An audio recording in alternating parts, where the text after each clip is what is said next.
ஹாஸ்பிட்டல்லேருந்து வீடு, வீட்லேருந்து ஹாஸ்பிட்டல்லாம் அலைஞ்சு ரொம்ப டயர்டாயிடுச்சு. அதையும் என் குட்டி பையனை சொல்லவா வேணும், என்ன ரெகுலராக பார்க்குறவங்களுக்கு தெரியும் அவன் என்ன மாதிரி சேட்டை பண்ணுவான்னு சொல்லிட்டு. அவனை அது சமாளிச்சுட்டே பார்த்துட்ருக்கேன். 4 நாள் ஆச்சு. இன்னைக்கு மட்டும் காலைல ஏதாவது சாப்பாடு வாங்கிக்கோங்கம்மா அப்படின்னு சொல்லிட்டேன். நான் கொஞ்சம் பொறுமையாக வரேன்னு சொல்லிட்டு எங்களுக்கு மட்டும் தோசை ஊற்றி சாப்பிட்டு அப்புறமா தான் பொறுமையாக கிளம்பி போனோம்.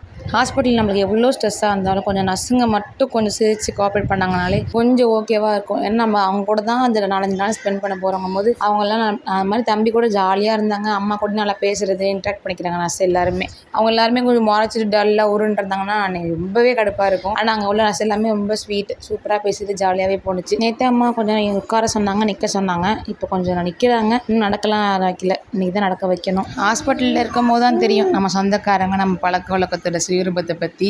எங்கள் அம்மாலாம் யாரை பார்த்தாலும் உடனே நம்புவாங்க, உடனே பேசுவாங்க, உடனே இன்ட்ராக்ட் ஆயிடுவாங்க. ஆனால் இப்போ தான் சொல்லிகிட்டு இருக்கேன், பார்த்துக்கோமா தெரிஞ்சுக்கோ ஒருத்தவங்களையும் பற்றி அப்படிங்கிற மாதிரி நாங்கள் சொல்லிகிட்டே இருந்தோம். நானே தங்கச்சி நான் சொல்கிறது கரெக்டான கமெண்ட்டை சொல்லுங்கள்.